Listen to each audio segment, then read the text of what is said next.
Oke, kita ambil yang biasa, yang oranye. Sekilas nggak ada yang berbeda ya. Oke, nggak ada yang berbeda.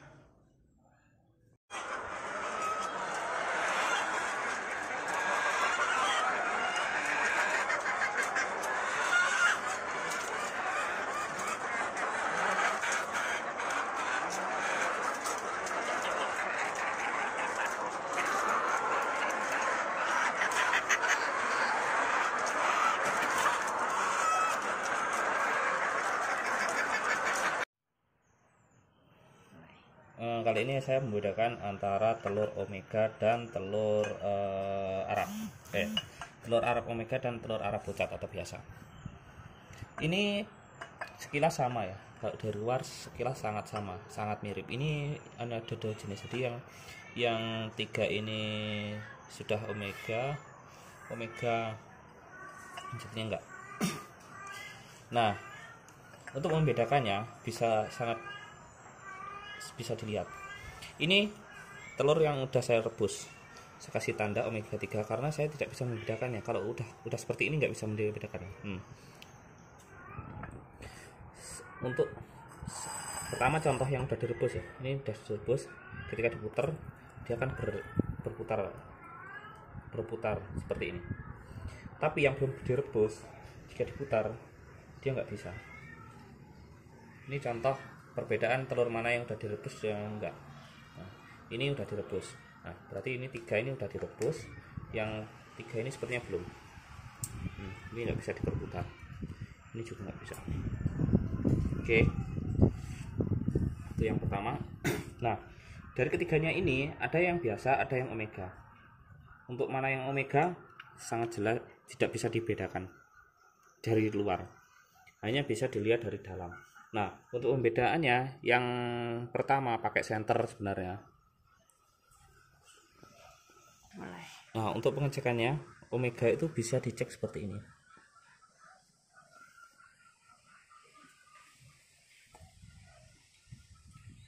Ini kemungkinan omega karena ada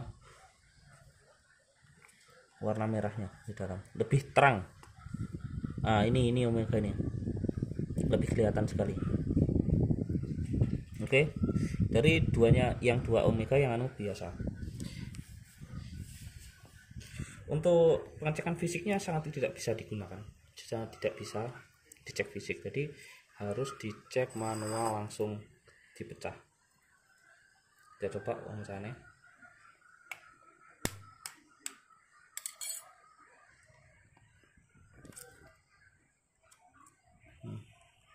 Lihat, ini warnanya kuning biasa ya.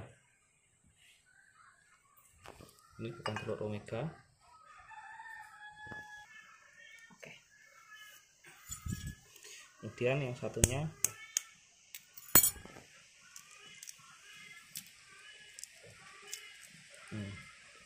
warnanya merah. Sangat kelihatan ya perbedaan warnanya. Jadi yang satunya ini omega, yang satunya tidak. Oke. Kemudian yang terakhir ini kelihatan sekali omega ketika di center tadi. Untuk penyenterannya sebaiknya dilakukan di tempat yang gelap.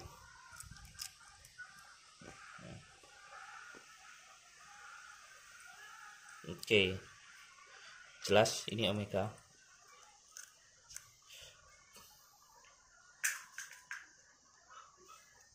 Dan ketika telur berwarna seperti ini tidak begitu cerah, itu umurnya agak lama.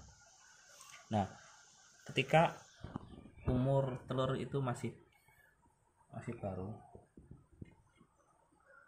ketika diangkat, ketika seperti ini telur biasa. Telur biasa tidak mengandung omega. Telurnya alami, pakan konsentrat biasa. Kalau yang seperti ini dia menggunakan omega.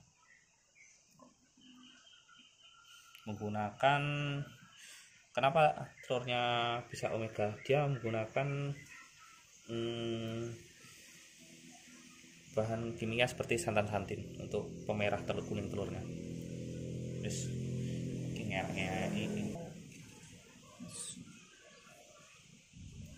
untuk rasanya yang ini pasti lebih gurih dan ini biasa. Oke.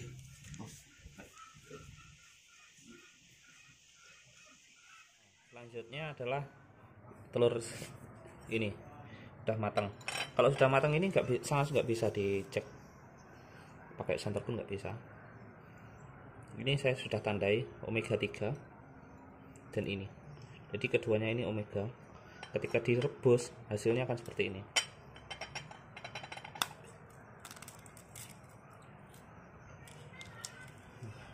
Dalamnya bakalan berwarna merah seperti ini, dan ini yang biasa.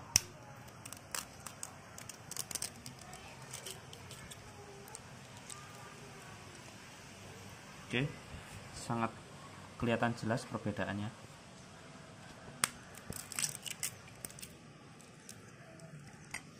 Untuk rasanya memang lebih gurih nih, sangat lebih gurih nih.